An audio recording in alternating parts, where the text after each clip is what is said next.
Turn to another Elon Musk pet project. That's the hyperloop. Critics are claiming the cost of a hyperloop between San Francisco and Los Angeles would be much greater than the $6 billion claimed by the Tesla CEO.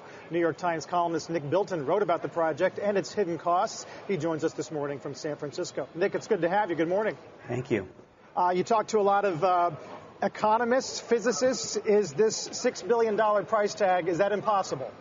A lot of people are saying it is. They're saying that the Bay Bridge cost $6.3 million. The people I spoke to said that it would probably be about $100 million for the Hyperloop. Yeah, $100 million. Part of that is involving not just the infrastructure of the transportation system itself, but the land. I mean, you point the out land mass for 1,100 pieces of land you've got to buy, or at least get access to.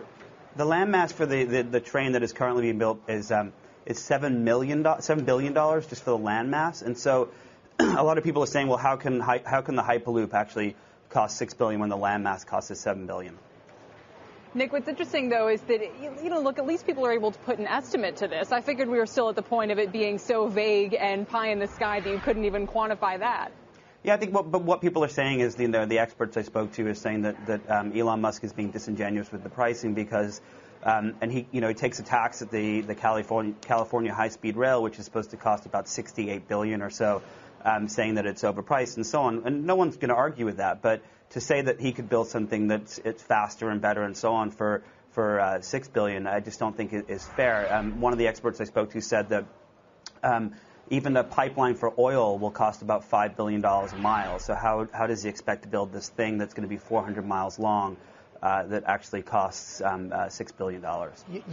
More than that, Nick, I'm not an engineer. I am the son of an engineer. But the idea that you could have these capsules, these bullets with people in them that are propelled through a translucent pipe at the speed 30% faster than a cruising 747 Boeing, to me just seems incredible that you could contain those forces anyway in the first place and shoot the damn thing and shoot it above people's heads at that sort of speed and velocity. I mean, it's almost incredible, isn't it? Yeah, I think that the one thing, so you have a group of critics that are saying it's impossible based on the pricing and so on, and even some of the physics. But what you have are all these supporters that say, well, look, it's Elon Musk, he built SpaceX, he built Tesla. No one's arguing with that. It's just the question is why is he saying he could do this thing for $6 billion when in reality there's not a single economist on earth that's agreeing with him as far as that price tag goes? What's your take, Nick? I mean, you point out some of his past successes. As you mentioned, people have sold him short at their own expense. Yeah. Do you think people are underestimating him even still? No, I just don't. I mean, if Steve Jobs had said he wanted to build a car, he would have built the best car there was, but he never actually did it. It's one thing to say you're going to do something, and it's something completely different to do it. I believe if Elon Musk decided he wanted to stop SpaceX and stop Tesla and build this bullet train that went from San Francisco to L.A., I think he would be able to do it. I don't think he'd be able to do it for $6 billion. But the reality is he doesn't even want to do it. He said that when he released the white paper talking about the design of the project.